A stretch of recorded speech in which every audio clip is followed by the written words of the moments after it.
Bipolar disorder ऐसी बीमारी जो आत्महत्या की वजह बन सकती है। तो कहीं आप या आपके परिवार का कोई सदस्य ऐसी किसी बीमारी से पीड़ित तो नहीं? क्या है बाइपोलर डिसऑर्डर? डॉक्टर के अनुसार बाइपोलर डिसऑर्डर एक तरह का मानसिक विकार होता है जो डोपामाइन हार्मोन में असंतुलन होने के कारण होता है। इस असंतुलन की वजह से एक व्यक्ति के मूड या बर्ताव में बदलाव आने लगते हैं। अगर कोई व्यक्ति बाइपोलर डिसऑर्डर से पीड़ित होता है तो उसे मेनिया या डिप्रेशन के दौरे पड़ते हैं, यानी उसका मूड या तो बहुत हाई या लो रहता है। इसमें लंबे समय तक उदासी, बहुत गुस्सा होना, बहुत लड़ाकूपन होना, नींद की ज़रूरत महसूस ना होना, ज़रूरत से ज़्यादा बातें या खर्च करना और सेक्सुअल कंटेंट में सामान्य से ज़्यादा रुचि लेना शामिल होता है। अगर ऐसे लक्षण 2 हफ्ते से ज़्यादा समय तक चलते हैं तो बाइपोलर की आशंका हो सकती है। तो क्या संबंध है बाइपोलर और आत्महत्या के ख्याल का आपस में? तो बहुत गहरा संबंध है। हाल ही में बॉलीवुड के अभिनेता सुशांत सिंह राजपूत की खुदकुशी की खबर के बाद मीडिया में ऐसी चर्चाएं तेज हो गई थीं कि वो बाइपोलर डिसऑर्डर से जूझ रहे थे। मेनिया यानी उदासी के एपिसोड में आत्महत्या करने की कोशिश की आशंका बनी रहती है और सबसे ज़्यादा इसी का ही ख्याल आता है, क्योंकि दोनों ही स्थिति में व्यक्ति का वास्तविकता से नाता छूट जाता है। मेनिया के मरीज को लगता है कि वो जो चाहे कर सकता है, उसके सोचने समझने की शक्ति ख़त्म हो जाती है और ऐसे मरीज ऐसे एक्सट्रीम कदम उठा सकते हैं। तो कोई भी ऐसा व्यक्ति जो बाइपोलर का मरीज़ है या उसमें ऐसे कुछ लक्षण हैं और अगर वो कभी-कभी आत्महत्या या नाउम्मीदी की बातें करता है, तो समझ जाइए कि ये एक रेड सिग्नल हो सकता है और उसका तुरंत इलाज कराया जाना चाहिए।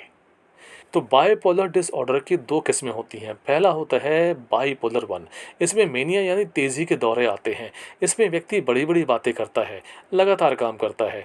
उसे नींद की ना के बराबर ज़रूरत महसूस होती है और उसके बावजूद वो चुस्त और दुरुस्त रहता है।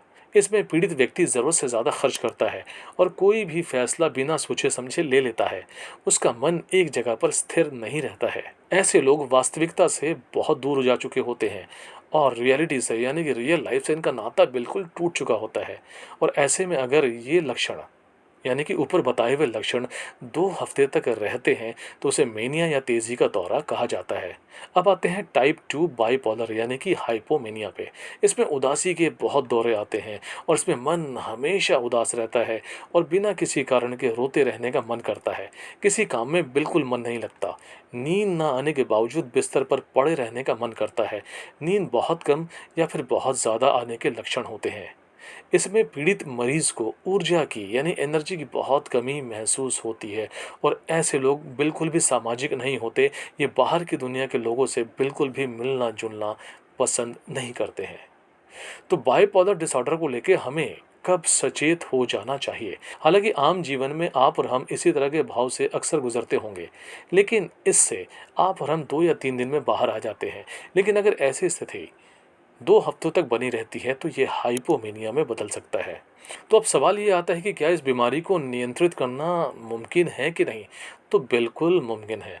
तो जब भी बाइपोलर डिसऑर्डर का कोई मरीज़ आता है तो विशेष तौर पर सबसे पहले तो ये जाँच की जाती है कि कहीं उसे आत्महत्या के ख़्याल तो नहीं आ रहे, तो वहाँ उसकी पहले काउंसलिंग होती है।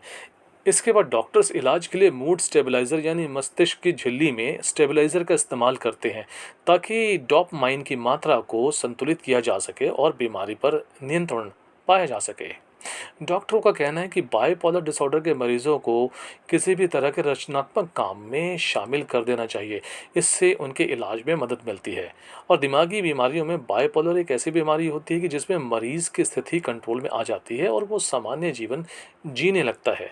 ऐसे में उसकी बीमारी के बारे में बताया जा सकता है ताकि आगे जब ये लगे कि उसकी स्थिति खराब हो रही है, उसके मूड में बदलाव हो रहे हैं, तो उसे समझ सकें और डॉक्टर के पास आकर सलाह ले सकें। ऐसे मरीजों को ज़्यादा देखभाल, प्यार की ज़रूरत होती है। मेनिया में कई बार लोग बहुत गलत फैसले ले लेते हैं, लेकिन जब वो सामान्य होते हैं तो उन्हें अपनी गलती का एहसास होता है और पछतावा भी होता है। ऐसे में उन्हें शांति, प्यार से समझाने की बहुत ज़रूरत होती है। वहीं इस बात का भी ध्यान देना है कि वो दिमाग को शांत रखें या आप उनके दिमाग को कैसे भी शांत रखें और उसे थकाएँ नहीं। और ऐसे मरीज़ों को लोगों से मिलने-जुलने के लिए भी प्रेरित करना चाहिए। तो फ्रेंड्स, कैसा लगा आपको आज का हमारा ये एपिसोड? अगर अच्छा लगा हो तो प्लीज़ लाइक, शेयर, कमेंट और सब्सक्राइब करना बिल्कुल भी ना भूलें।